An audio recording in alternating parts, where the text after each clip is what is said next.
ഉത്തമഗീതം 5-ാം 10-ാം വാക്യം. എന്റെ പ്രിയൻ വെണ്മയും ചുവപ്പുമുള്ളവൻ, 10,000 പേരിൽ അതിശ്രേഷ്ഠൻ തന്നെ. സ്ത്രീകളിൽ അതിസുന്ദരിയായ വ്യക്തിയോട് അവർ ചോദിക്കുന്നൊരു ചോദ്യമാണ്, നിന്റെ പ്രിയന് മറ്റ് പ്രിയന്മാരെക്കാൾ എന്ത് വിശേഷതയാണുള്ളത്?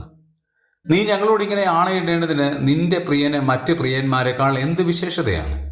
അവൾ കൊടുക്കുന്ന മറുപടിയാണ്, എന്റെ പ്രിയൻ വെണ്മയും ചുവപ്പുമുള്ളവൻ, 10,000 പേരിൽ അതിശ്രേഷ്ഠൻ. ഒന്നാമത്, അവൾക്ക് ആ പ്രിയനോടൊരു ബന്ധമുണ്ട്, സ്വന്തം ബന്ധമുണ്ട്. അതുകൊണ്ടാണ് എന്റെ പ്രിയൻ എന്ന് പറയുന്നത്.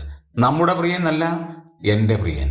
രണ്ടാമത്, ആ പ്രിയന്റെ സൗന്ദര്യത്തെക്കുറിച്ച് തനിക്ക് ഒരു ബോധ്യമുണ്ട്, വെണ്മയും ചുവപ്പുമുള്ളവനാണ്. തൻ്റെ സൗന്ദര്യത്തെക്കുറിച്ച് നല്ല കാഴ്ചപ്പാടുള്ള ഒരു സ്ത്രീയായിരുന്നു. മൂന്നാമത്, അവൾക്ക് ആ പുരുഷനെ മറ്റൊരാളോടും താരതമ്യം ചെയ്യുന്നത് ഇഷ്ടമല്ല.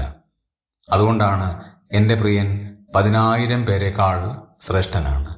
അവരെക്കാളും ഏറ്റവും ശ്രേഷ്ഠനായ ഒരാളാണ്.